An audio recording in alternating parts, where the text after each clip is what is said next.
Hurricane Maria. In a memo leaked last week, Department of Homeland Security advisor Tom Bossert recommended White House staff pivot to a theme of stabilizing with regard to messaging around the humanitarian crisis in Puerto Rico. President Trump, however, appears to have missed that particular update.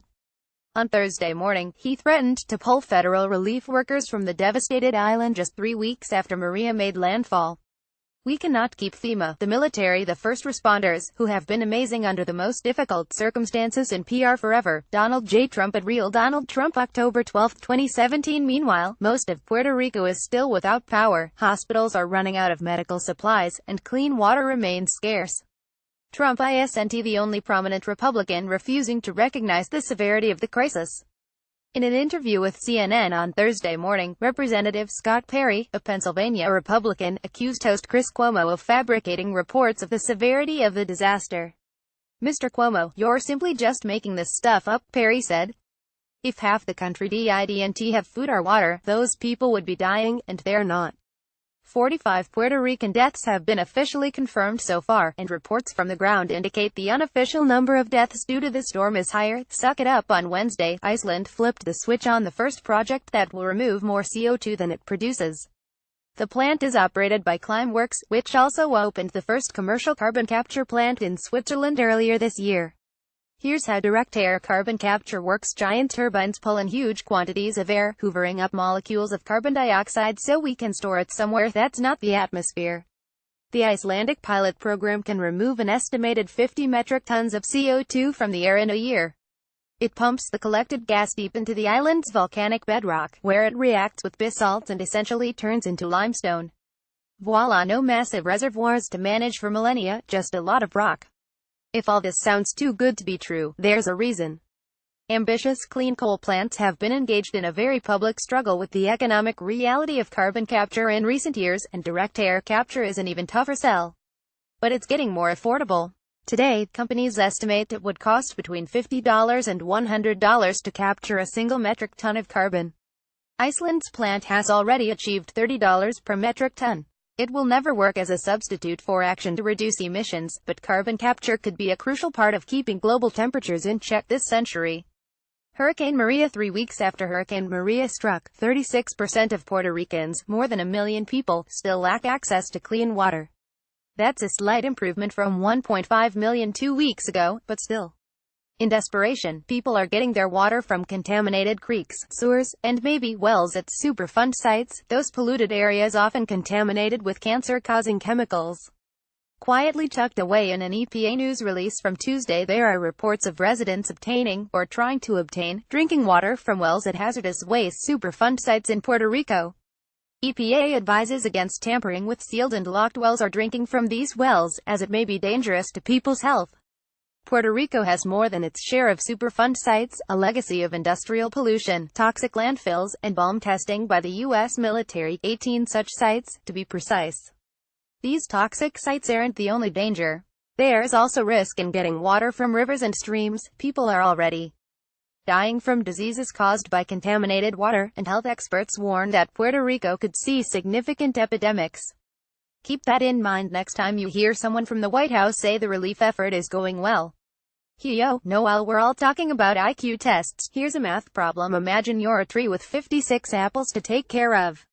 One day, a massive storm comes and knocks out about 4 of those apples. They're all on the ground now, kind of smushed.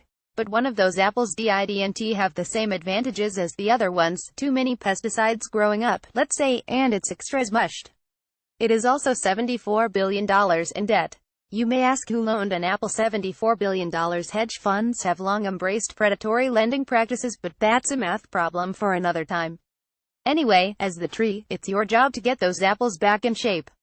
You decide to allocate $36.5 billion in fallen apple assistance.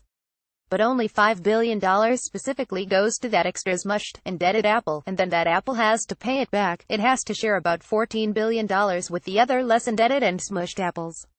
Surprise, this isn't really a math problem, it's an ethics problem.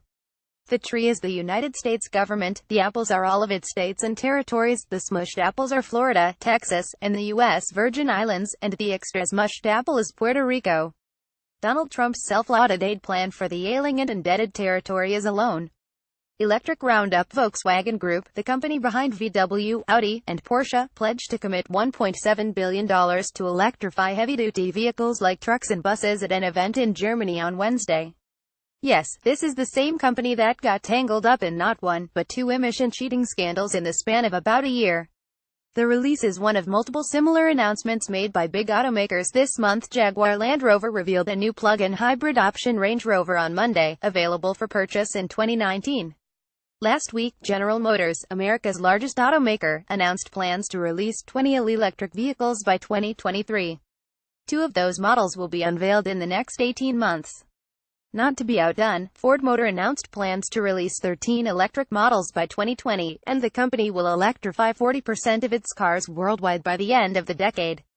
All these announcements come as big countries lay plans to start phasing out gas and diesel-powered cars. France and the UK will ban fossil-fueled vehicles by 2040, Sweden and Scotland plan to ban them by 2032, Norway is on track to stop sales by 2025, and India will go gas-free by 2030.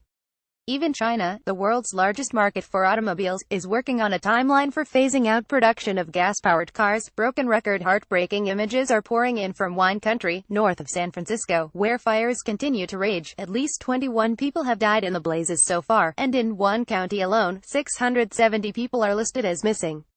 The devastating wildfires in Sonoma, Napa, and Mendocino counties have reached historic proportions. More than 3,500 structures had been destroyed as of Wednesday morning. That surpasses the damage of the 1991 Oakland Hills firestorm, previously the worst wildfire disaster in state history. Nationally, this week's fires rank as the most destructive wildfire complex since at least 1980. Although California's epic 5-year drought has largely ended, it led to diseased and weakened trees that have fed the flames of the current fires. Plus, last winter's heavy rain spurred the growth of grasses and shrubs, which have since dried out during a record warm summer, leading to a whole lot of dead things available to burn.